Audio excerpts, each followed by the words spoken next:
42 of them? 29. 29. I'm like, it's a different sport. I'm like, I'm not Yeah, following. I mean, I know. think you can come up with.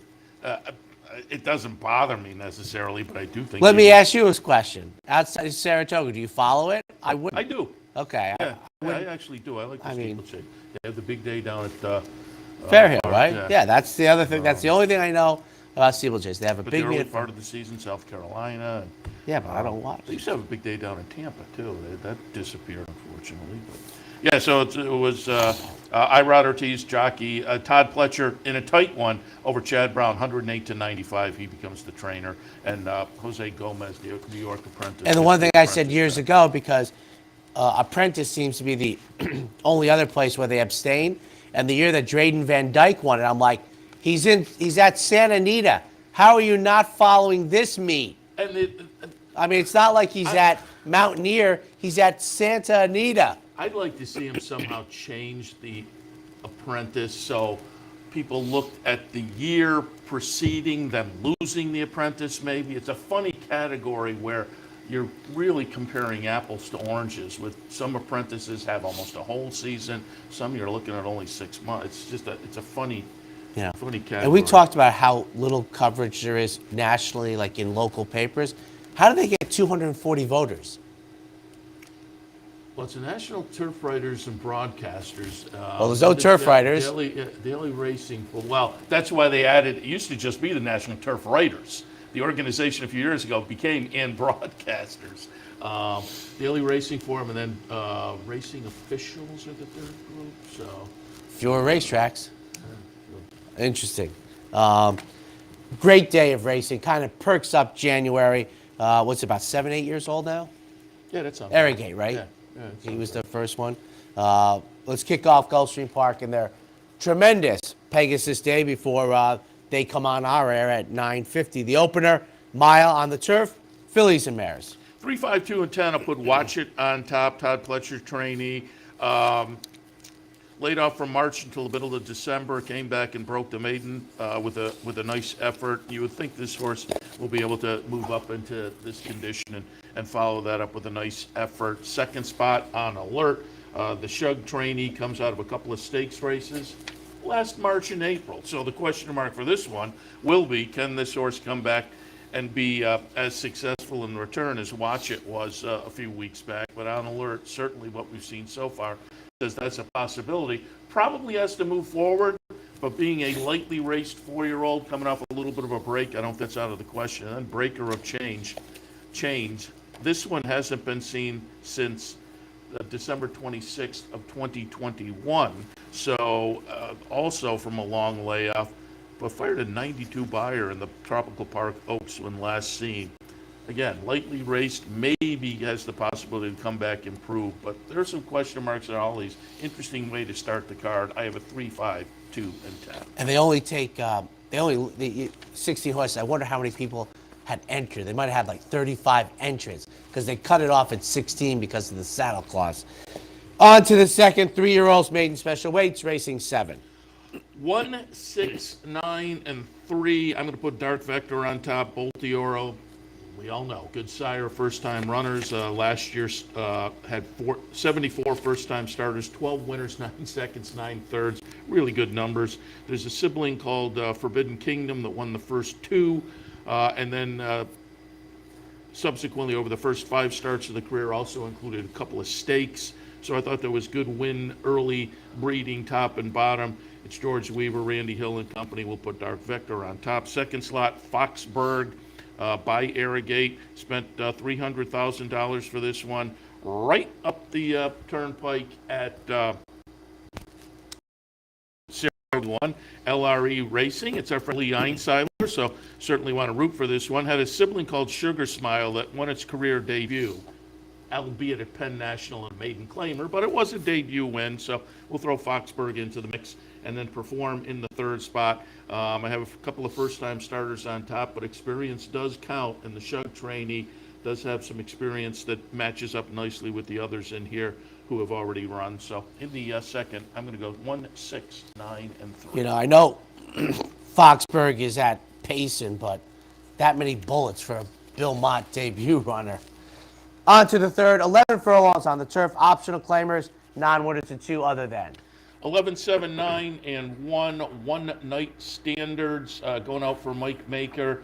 Um, leaves from the 11, but it is a 3-turn race, so there should be plenty of time. It's Jose Ortiz. Last couple were moved off the turf. Now, last time that meant going over to the synthetic. At Churchill, 2-back was on the dirt, so I'm going to kind of draw a line for that Claiming Crown race.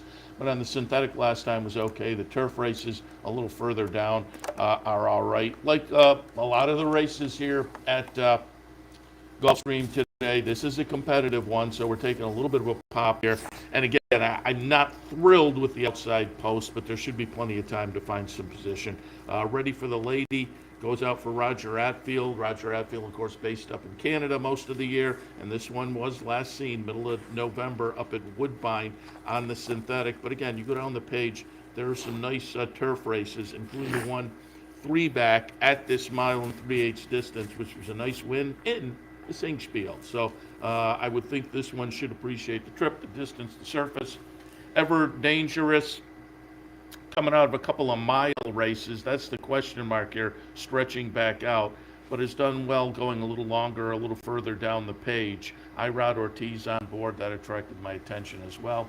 In the third for me, 11, 7, 9, and 1. On to the fourth race, a handicap race, not a starter handicap, but an old-fashioned, the kind of races Forgo would run in. Going 1.70 miles on the Tapeta. For $100,000. I have it 3, 5, 6, and 7.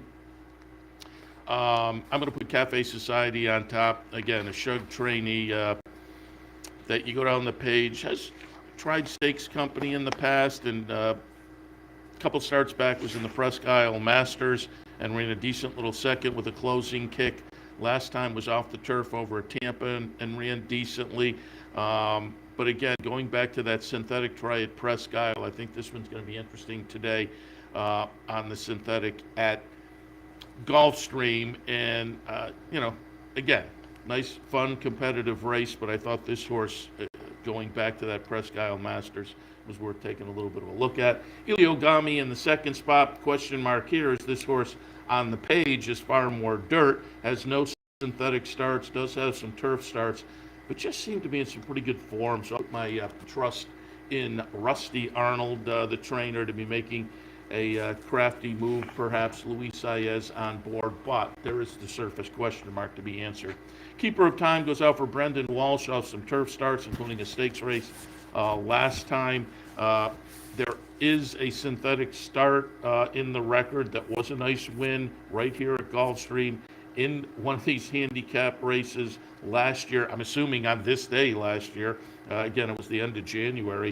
So I always like kind of the year-to-year similar moves from trainers. So Keeper of Time, worth a look with Tyler Gaffney owner in the fourth at Gulfstream, 3, 5, 6, and 7. On to the fifth, a mile on the turf, optional claimers in for 5 or 1X. 11, 4, 2, and 6.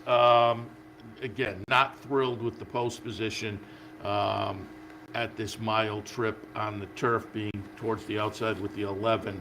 But I thought the Saffie Joseph runner was in good form, comes off the claim for Saffie. I think getting back to a level that is going to hit this one squarely in the eye, comes in with a bullet workout. There was just plenty of things to like. The post wasn't one of them, but I think this horse maybe has enough talent to overcome that. Second spot, X-Helm. Obviously a lightly raced 4-year-old. The last couple of starts were stakes races against 3-year-olds only, but this horse did start the career with 3 races against 3-year-olds and up, and ran very well. And I think the number this horse typically throws are going to match up very nicely with this group. And it is another Saffie Joseph runner, like my top pick. Chasing the Crown goes out for Mike Maker. First 3 starts of career, February, April, and May. So this one hasn't been seen in a while, but those first 3 starts were very good, seemed to indicate there was some promise. Obviously, there was some issue. The horse has been on the sidelines for a while, but boy, you look at those workouts, and you go back to middle of December and into early January, it's the workouts seem to indicate this horse is going to come back on his toes. And given what we saw early, that could make chasing the crown very tough in here. In the fifth, I have an 11, 4, 2, and 6. There's a couple races annually that always make me think of Calder, and two of them are today. And the sixth race is one of them. Fillies and Mares, 1.5 miles on the turf, the La Proviante. 5, 6, 2, and 4. I wouldn't argue anyone off the 1 either, but I put Brad Cox trainee from Godolphin Adventuring on top. Joel Rosario is going to be on board. He was on board last time in the Cardinal, finished third behind the very talented Delica in there. That Cardinal is one of those races that year in and year out, I think kind of is worth following horses coming out of. It seems to be productive. You go 3 and 4 starts back, won in an off the turf or a little stakes race at Mountaineer, but then went over to Kentucky Downs and won a grade 3. Tends to be right up in the thick of things early, and at 1.5 miles, that kind of a situation can always be dangerous if they start loping along. You want to be closer to the front than not. Second spot, Transient. Last time on the front end in a stakes race up at Woodbine, led most of the way before getting caught. Nice winner, 2 back in a rich allowance race at Belmont at Aqueduct. Ran second prior to that up at Saratoga. So again, a horse coming in very good form. It's a Safi Joseph trainee, Tyler Gaffleone on board, plenty of things to like. Personal best in the third spot. Third in the Tropical Park Oaks last time, and again, that was an off the turfer moving to the synthetic, but the turf record prior is very, very good. Always in the hunt in 8 career starts, has only missed the board once, and that was the career debut. So personal best, Chug, Irod Ortiz in the mix as well. 6th at Gulfstream, 5, 6, 2, and 4. How often do we get to say this? At 1:50 in the afternoon, the 7th race will be up. The second division of the handicap race at 1.70 miles on the Tapeta.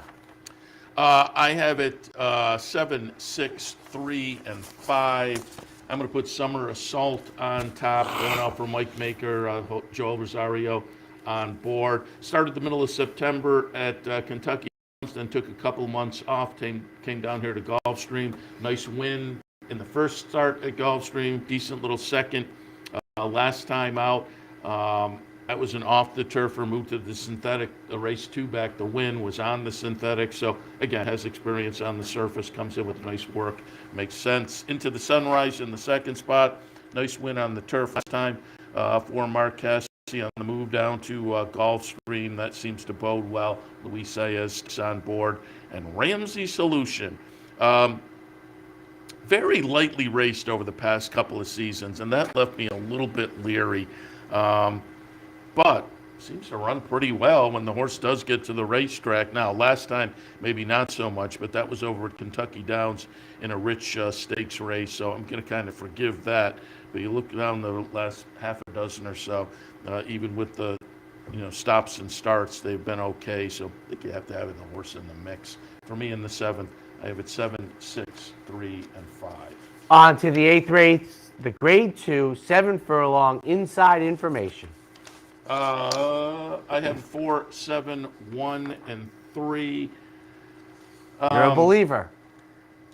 I bring this up because we had this discussion about her when I made the return, and I had the feeling after the Churchill Downs race that you were a believer that she would go onward, and I have been a non-believer since the test. I'm barely a believer, Okay. and I spent a lot of time looking for an alternative. I'm not. I couldn't find one in here. I just thought if she runs her race, she probably has a little bit of an edge on this bunch. But I say that without a lot of confidence and with trepidation. Didn't really show up at all in the Breeders' Cup Filly and Mayor Sprint. I'd love to know what horizontal players are doing with her. She is so hard to trust. Have to have her you have to have her. But I would not. Yeah, if you're playing horizontal, this is no single for me by any. As I say, I was looking for an alternative, but didn't really see anything. Mary Quite Contrary to me, coming off of that win last time, that was a pretty solid win there in the Rampart, and seemed to indicate she could be a player in here, albeit it kind of sticks out off the page. Now, maybe in career start number 6, she just kind of got that good. And I say got that good by the number. I mean, 5 wins and 6 starts, so she had shown plenty of talent before. But the number sticks out, and as being a number that matches up with obligatory. So we'll see what we get from her off of that one last time. And then Famed in the 3rd spot comes in off a stakes win at Remington for Brad Cox. And again, I probably obligatory would have to falter a little bit, and Famed might have to step up, but I don't think that's totally out of the question. Yeah. In the 8, 4, 7, 1, and 3. I mean, I'm just out, but you're right. Obligatory does stand over the field on numbers, but and it's probably the softest field she's run against in a while, so she's probably in a good position. On to the 9th race. I mentioned races that always make me think of Calder, and the McKnight for the boys going 1.5 miles on the turf is race 9. And I'm just kind of looking up here, see if I can pull it up fast, because they put out a graphic yesterday of some guaranteed pools. I will continue. My computer is looking in that file slowly. And there are some picks that are worth knowing about, pick plays that are worth knowing about. So I'll try to pull that up. I have this McKnight 9, 11, 7, and 4. Which, by the way, the 9th race starts the 50-cent pick 5. Yeah. Pick 5. Here we go. It's got to be gigantic. The late pick 5 is This one? $750,000 pool. The late pick 4, a $750,000 pool. And the Pegasus pick 3 is a $350,000. There you go. Which are all starting now in the next race and the next race. 9, 11, 7, and 4 for me in the 9th, the McKnight. I have it value engineering on top. Mike Maker trainee comes out of the Jerkins last time at 1 mile and 5/8. That was moved over to the synthetic, but has plenty of good turf action underneath to kind of key on. Jose Ortiz on board the win in the Jerkins, back on board again today, so I'll tilt in that direction. Red Knight, last out, tried the Breeders' Cup turf.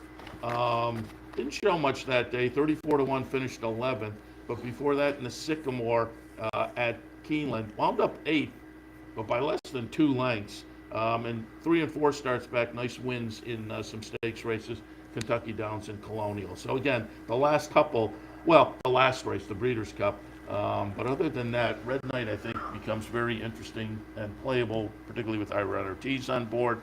And then in the 3rd spot, I'm going to go number 7, Channel Maker. Red Knight, 9 years old. Channel Maker, 9 years old. We see if we can get the geriatric set to make things interesting.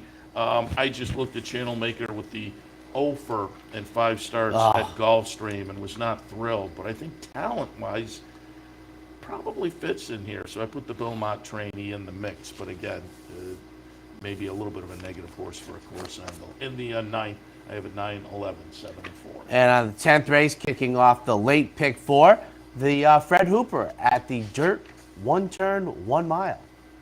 Fred, was that also a Calder Stakes race, the Hooper? Well, So here's that the would have thing. been about that time of year. It would be, but this is what I get confused. I'm guessing, if I can remember right, this might be one of those races that has had literally 3 or 4 different names at Gulfstream Park. Yeah, at one point, I think it was the Creme Fraiche. It's just gone through a lot of evolutions, and Fred Hooper was a Florida guy. But you're right, but I think this is actually a long-time handicap race at Gulfstream. 12, 5, 3, and 2. Number 12, Prevalence. This is one of those funny horses that started the career with a lot of promise and never lived up to it and kind of bounced around and occasionally gets back to, where you think, oh, okay, now we're kind of seeing. This is, again, I say I like the year-to-year kind of situations, though, when trainers kind of go back and do something they did. And that's kind of what I was keying on a little bit with Prevalence. You go back last year, Prevalence came from a May layoff 2021 to February of 2022, went in an optional claimer and ran 5th. And then in much effort, came back a few weeks later right here at Stream, going this mile trip and won very nicely with, again, a solid 99 buyer. It seems like not the same, but a kind of similar scenario here off the New Year's Eve race, perhaps. This horse has won 3 times in 5 starts at Gulfstream, so I'll see if we can string a couple together at Gulfstream, similar to what happened earlier last year. Hoist the Gold in the 2nd spot, Dallas Stewart trainee. Tried the Malibu last time, the Steel Valley Sprint before that. You look down, this has been a little bit of a world traveler. Santa Anita, Mahoning, Keeneland, and Churchill in the last 4 starts. Going back to the Kentucky starts, they were pretty good. The Malibu was an okay 3rd behind Taba, and the numbers all match up nicely in here. Mish with the early speed, the Safi Joseph runner on the cutback to the 1-turn mile off the mile and a 16th last time. I think with that early speed in the cutback, Mish could be intriguing as well. 10th at Gulfstream, the Fred Hooper, 12-5, 3-2. No, you were right. This is the old Tropical Park Handicap. I was thinking of like races like the Broward that are now the Skip Away, etc. But this was a good call, Seth. Very good. I was thinking Fred Hooper, Tropical Park, time of year. which I'm guessing at one time might have been a Tropical Park race. Oh yeah. People don't remember well, I mean, I was little, but the Tropical Park closed and Calder took their races. On to the 11th. I don't remember Tropical Park at all. It probably closed like 72, 73. That was Just probably about the time yeah, I was just it was starting little. to get into it.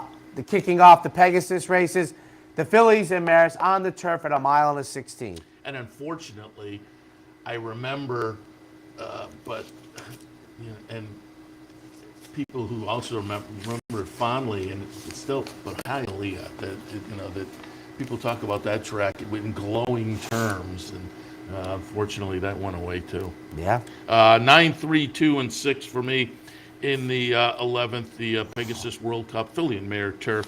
And again, this is going to kick off that Pegasus pick 3. That'll be a fun pick 3 to take a shot at. 50-cent bet, $350,000 guaranteed in the pool.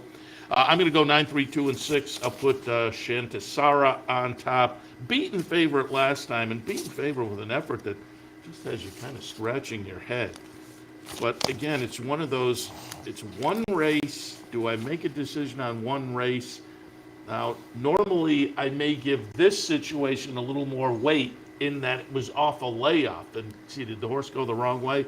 Well, it's Chad Brown, Michael Dubb and company, and with these connections, I'll look for the rebound today for Shantasara. Wakanaka in the 2nd spot, Bill Mott trainee. That same race that Shantasara ran 5th as the beaten favorite, Wakanaka won for Bill Mott and company. Joel Rosario on board that day, back on board again today. And the aforementioned Dalika, I talked a little bit about her earlier, having won the Cardinal. I think I read this is her career swan song. I think. I have to double check that. But coming off a nice win, she is always dangerous on the front end. And I would guess that'll be the game plan again today. Far as she can, as fast as she can. And normally that it can be very productive with 17 exacta finishes in 31 starts. In the filly and mare turf Pegasus, I have it 9, 3, 2, and 6. I always wondered how much, when it started running year-round in New York, hurt Hialeah. Oh, well, yeah. Because everybody just packed up and went. So many horses and everything, but everybody raves about how, I've never was there, but beautiful it was and glorious, etc. Flamingos in the Yes. infield. And Yep. Point up entranceway. If you want to see, you can watch Let It Ride with Richard it Dreyfuss. makes a lot Done of at those black Hialeah. and white movies, too, that, Yeah, well, from the it's day. just spectacular, they say. 12th race, $1 million, 9 furlongs on the turf, the Pegasus World Cup Turf Invitational. And a mile and 1/8 down the turf. I want to say one thing. If Witt wins this race, the tip out of all time on Racing Across America with you and Mike Rapoli. But we got our, I mean. Well, he's never paid. He's kind of been, Mike was right. They worked him out on the turf when we all thought this was a dirt horse, and Mike said on Seth's show that he really was sharp on the turf, and he has been legitimate to those words. He's only 8-1. And top of the page, I have written post positions because I have a 12, 11, Wow. 10, and 3. I think the 9 is intriguing as well. The West Point runner, Decorated Invader, always like to root for those guys. I think Decorated Invader's legit. But I put City Man on top. It's just, the 12 is not going to be a bonus, though. But, boy, Dean Reeves, I've said it a number of times, had just a really great year last year. Particularly a good Saratoga, and City Man helped that out, certainly with the win in the Forbidden Apple, and then a pretty good second, the Bernard Baruch. But subsequently ripped off 3 straight wins after that second up at Saratoga. Yeah, the Cole, the Mohawk, a couple of New York bred stakes races. It must be nice to have a New York bred like this, that you can kind of, let's pick up one of those nice juicy New York bred stakes purses, and then go down and pick up a grade 2 at Gulfstream. New York bred races take care of the expenses for the year. And then you can pick up a little more. So it was a good performance in prep for this last time. Masterpiece goes out for Safi Joseph. Tossed in a little bit of a clunker in the Breeders' Cup Turf, but races just before that looked pretty good, and I would expect a nice performance this afternoon. And Ivar, going to be interested to see what Ivar goes off at. Ivar, my top pick in the Breeders' Cup Mile. People, we've said it many times, people concentrate on those buyers. And on the buyers, do you have the morning line there? I printed up before the morning 4-1, I think. I'm just curious. Because he's a horse that I fancy very much, and he's, I think, 4. You're looking the last 7 starts over 2022 and 5 and 2. 2021. Yeah, so he's the morning line favorite, yes. I would assume. Because the buyers jump off the page. But he's got 1 win in those last 7 starts, so I was willing to take a little bit. He's mostly a miler. I mean, he is a miler. And so I'm taking a little bit of a stand against him. I have a 12, 11, 10, and 3. And at approximately 5:40, race number 13, the $3 million Pegasus World Cup. And I looked it up. I was kind of curious. They should be okay. Miami Sunset, 601. So I think they're okay. Maybe they may be racing in the gloaming, as it were, but I think they'll be okay. I went 10, 4, 1, and 7. I put Cyberknife on top. I'm just looking forward to see what he can do now as a 4-year-old, and I think we maybe got a hint of that in the Breeders' Cup race, where really one of the better races of the weekend, the ding-dong battle between Cyberknife and Cody's Wish. So I'm going to put that one on top. White Barrio, who certainly likes Gulfstream very, very much, coming out of a nice effort last time as well, with a close-up third in the Cigar Mile. But again, 4 for 4 for Safi Joseph here at Gulfstream. And then Proxy in the 3rd spot. Again, on the buyer numbers, I couldn't ignore this one. But only a couple of starts going back to July. A July start, running 3rd in the Foster, and then comes back to win the Clark in November. That one indicated the horse can run well, obviously off a little bit of a layoff. And this is a little bit of a layoff, in 2023, not so much so. But again, it was last seen the end of November. Simplification is interesting to me. He's my pick at a big price. He's a reach, though. I'm not arguing. Art Collector, I could see doing some. Skippy Longstocking. I think Skippy Longstocking is Brian Edo's play. Because I think Simplification has the Gulfstream Park angle also, but it's going to be a big price in a race that I think is wide open for $3 million. That wraps up the look at Pegasus World Cup Day at Gulfstream Park. We'll take a quick break. When we come back, I'll take a look at the Big A.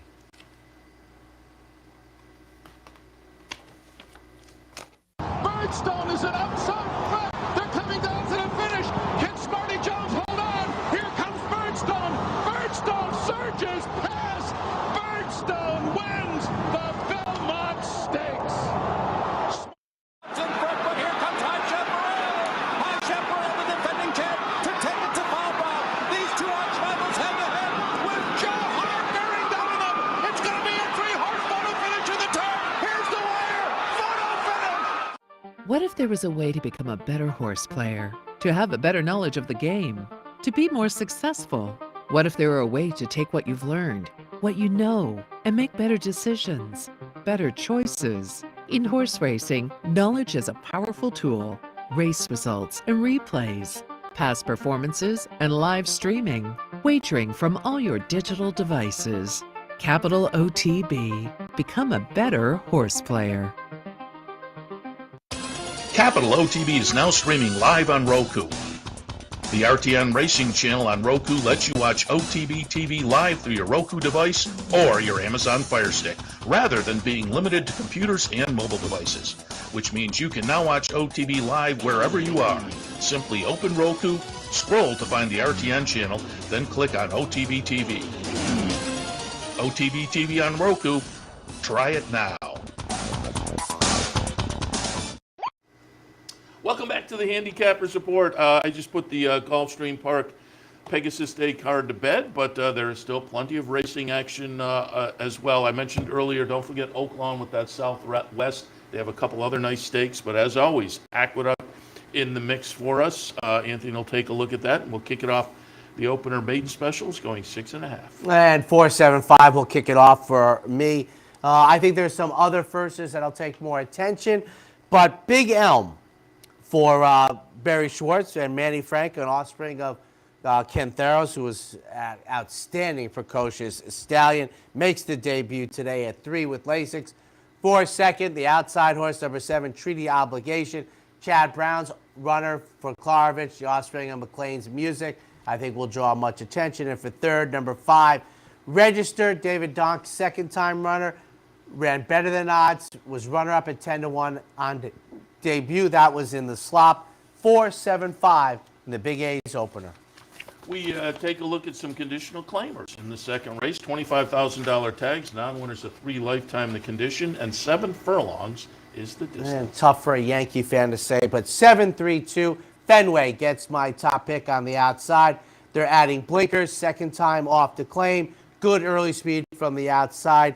I presume Jackie Davis will use that early speed to get terrific position in this race. For second, Charger, Rudy Rodriguez, owner, trainer, sends out this runner off of a third-place finish, shortens up to 7 furlongs. And then Cousin Andrew is 3-2 on the morning line.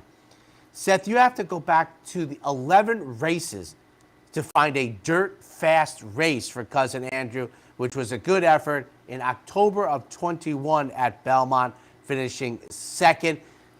Little too dicey for me to take 3-2 on the morning line with Cousin Andrew. So 7.32 in the second. I put Cousin Andrew on top, and I agree with Yes. you. But I thought on the class drop, but for me in the morning, and I mentioned a lot in the afternoon, I don't know if you find it the same. I've asked other people. It seems like the last couple of years, the betting public, when they find a favorite, they load up. You Yes. look up, and in a race it wouldn't shock me to see this one at 3-5 or something. And at that, you're kind of like, hey. It is shocking sometimes how much they like the favorite in New York. They just, and I don't know if it's the Sheets guys or what. It that isn't just in New York. I think you might be right. I think it's more glaring in New York. Right, 'cause you're right. But some of these tracks that run the 6,250 bottom level, you look up and you see 3-5, and you never should have a 3-5. Not at that level. They're just not level. reliable. It's crazy. I agree. Third race today, starter allowance, mile and 1/8 the trip. 2, 3, 4 in here, and gut feeling is a 7-5 shot that I thought warranted. Draws a good post position here. Has terrific tactical early speed. Second start since being claimed for 50. Ran in the starter allowance, and I've said this before. You know, it's a newer condition. If you've been following Naira racing for 40+ years, and I think they're very tough. This horse has already competed and run well at it. I have gut feeling on top for second.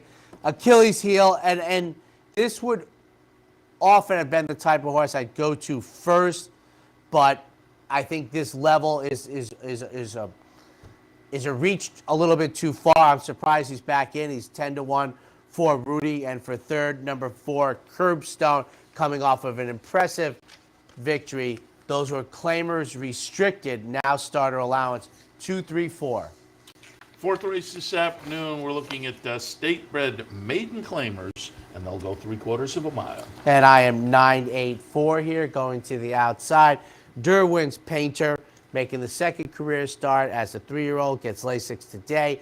Phil Serpi's runner, on debut, ran for the other tag in New York, 25, ran second at almost 8-1, comes back, runs for the higher $40,000 tag. Jose Lezcano aboard on the outside. I'll take number 9, Derwin's Painter, my top pick. For second, right next door, number 8, Bustin' Hot. Runs for a tag for the first time today.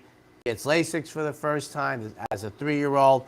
I think the race, or the betting, I think, does go through this offspring of Bustin' Stones. And for third, number 4, Greg DePrima sends out this runner for the 6th career start. Has shown early speed previously. Runs for the same level tag, 984. And in the 5th race, we're back to Starter Allowance Company. Fillies, Mares, 4-year-olds and up, going 7. I am 865 on the outside. Cupid's Girl gets my top pick. Jimmy Ryerson sends out this runner. Frankie Pennington, the Park's Sultan of SWAT, gets the call for this runner, who was 0 for 6 at Belmont, but just got beat most recently at this level, going 6 in early December. For second, number 6, Reigning Chick, goes out for Pat Reynolds, was a $35,000 claim. Right off the claim, ran in conditioned claiming races after spending the 30 days in jail, and won with Dylan Davis. Tries to come right back. But as I've said, I'm hoping to actually, I was deciding really after this card, I'm going to do a spreadsheet on how these restricted claiming runners do jumping up the starter allowance. But anecdotally, honestly, it's tough sledding. And this horse is 6-1, and I think that's warranted. For third, number 5, Divine Wine, second off the $20,000 claim. First start of the year, 865. You mentioned Frankie Pennington. There have been a number of transplants from Park. The Jockey Con this winter in New York is, you get with Dylan Davis, Kendrick, and Manny Franco kind of stand out. And beyond that, some of these I'm completely unfamiliar with. Yes. The 6th at Aqueduct, optional claimer, non-winners at 1 turn mile. 325 for me, and I don't have it in the mix, but I was looking at number 4. Of the 12 races on the card, 9 of them are this 1-turn dirt mile. Maybe that's doesn't get that very often, but 325 for me, and Dame Cinco gets my top pick for Rob Atras. Just got beat in the allowance condition, comes back here in for the allowance condition. Not the optional claiming price. Dylan Davis gets the mount today. Coming out of the 7 furlong race, we go the mile. 2 races back, won by a pole in the starter allowance mile. For second, I think the danger in the race, number 2, Liam's Kiss, only making the 5th career start. If you throw out the Gulfstream Park race, was like the first race in 9 months. This horse has been very impressive.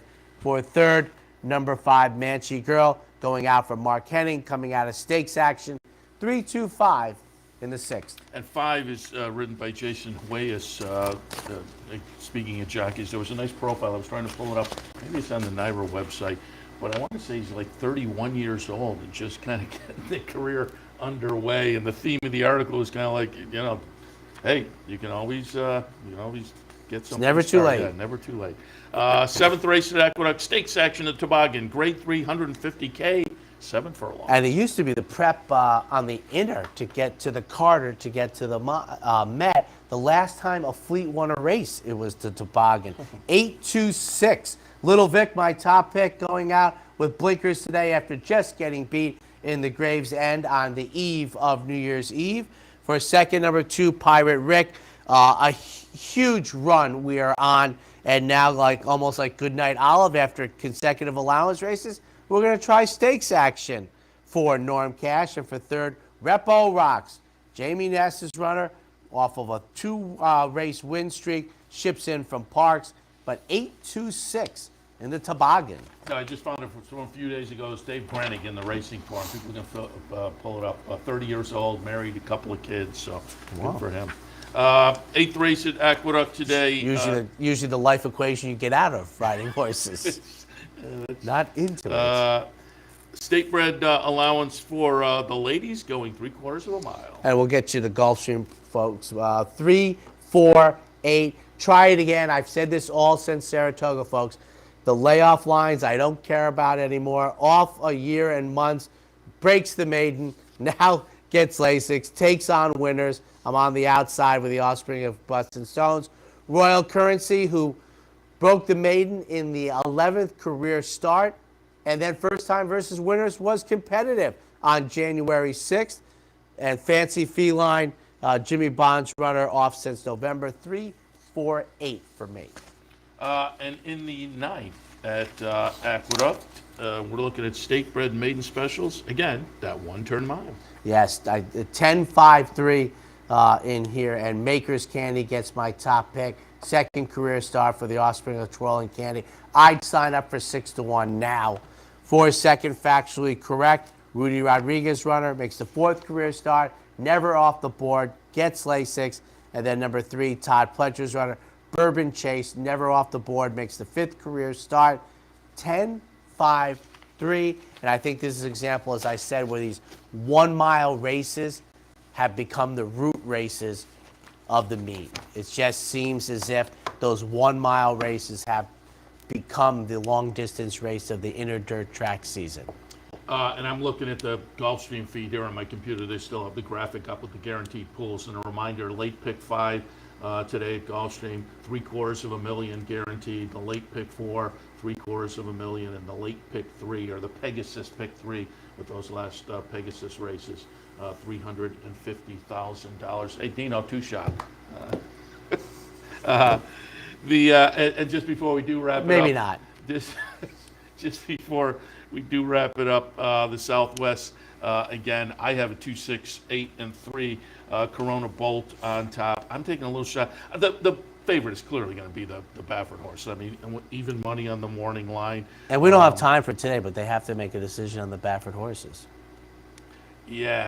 It's going to be a very interesting topic. We'll touch on it next week a little bit when we have more time. Remember, big day down at Gulfstream Park, which I think is a terrific marketing idea. I mean, January is a slow month. The 3-year-olds are just starting to get underway in what you and I consider the significant races. And I was watching a podcast earlier this week that was going over the card, and they kind of said, and I would agree with it, I don't know whether there are any of the super big guns on the card, but as you kind of alluded to when you mentioned how many pages, it's a really intriguing betting card. It's the same type of action you'd have almost on the Saturday of the Breeders' Cup. I mean, it's tremendous in that regard. And you are right about the stat. I mean, if you look at the roster, I know there's some people out there that have been poking fun at the Pegasus World Cup, but if you look at the roster of winners, it's incredible. And no matter who wins it today, is not adding to that list. I mean, someone's going to win the, Well, Cyberknife, I think, has a chance to turn out to be. We'll see what he does the rest of this season, but Gunrunner, Arrogate, Yeah, Williams map, Life is Good. Good luck with that. I mean, and my point is that's the kudos to them because, listen, they, I mean, the showdown between California Chrome coming back and, I mean, they found a spot. And this year, I think it's safe to say it's a great betting race. I agree with you. I mean, I like Cyberknife, but I don't, No, you're right when you list those winners I are. mean, he could turn out to be a really nice horse. Yeah. But he's not probably going to be any of those. to some of those. So what's your schedule today? You get like a 3-hour break? No, because they start at 10:50. So, boom, another hour, I'll kick off OTB Live. Do you eat really quickly? Eat? Well, how are you going to have lunch? I'm on and off, so I Okay. squeeze it in. All right then. Ladies and gentlemen, enjoy Pegasus World Cup Day. He stays, I go. We'll see you next time.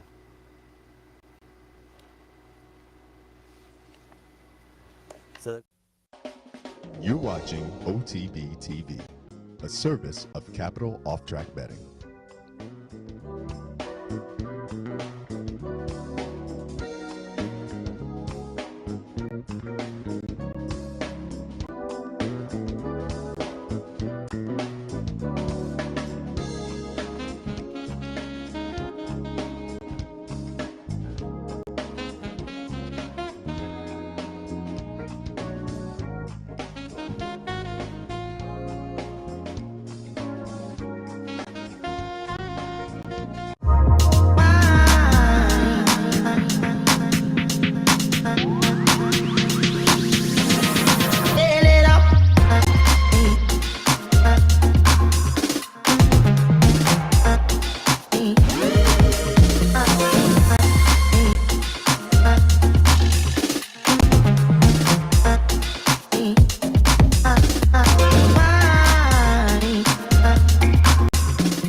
welcome Kelvin Abib. Number 16 linebacker has the services of a young man who has settled back in Cape Town exceptionally well after his Mauritius stint. As stable jockey to the Marshall Yard, he knows this horse well and will be giving him every chance. Here is Cornet Offer. One of the most cheerful visitors of the Cape summer season had steered number 17 Rascallion into the money in the Daily News and Durban July. What will he produce today? Let's hear it for Sean Veal.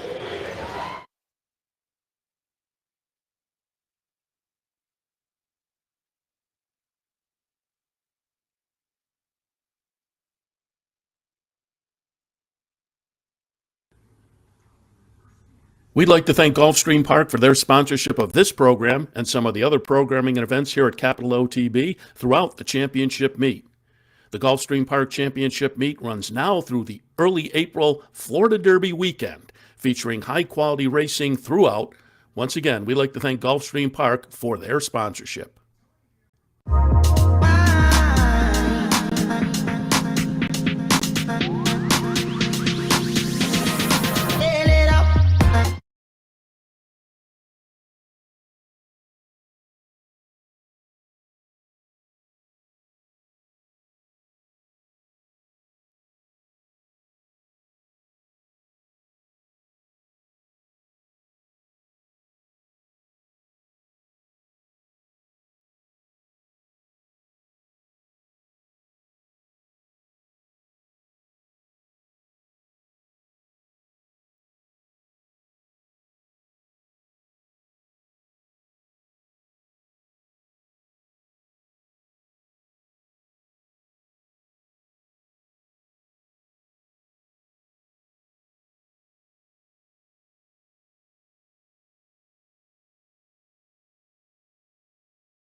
Pole, and it's now then Wendy in the hands of Jason Hart, having to give weight all round here to in second position Casa Luna, then on the outside Polemon.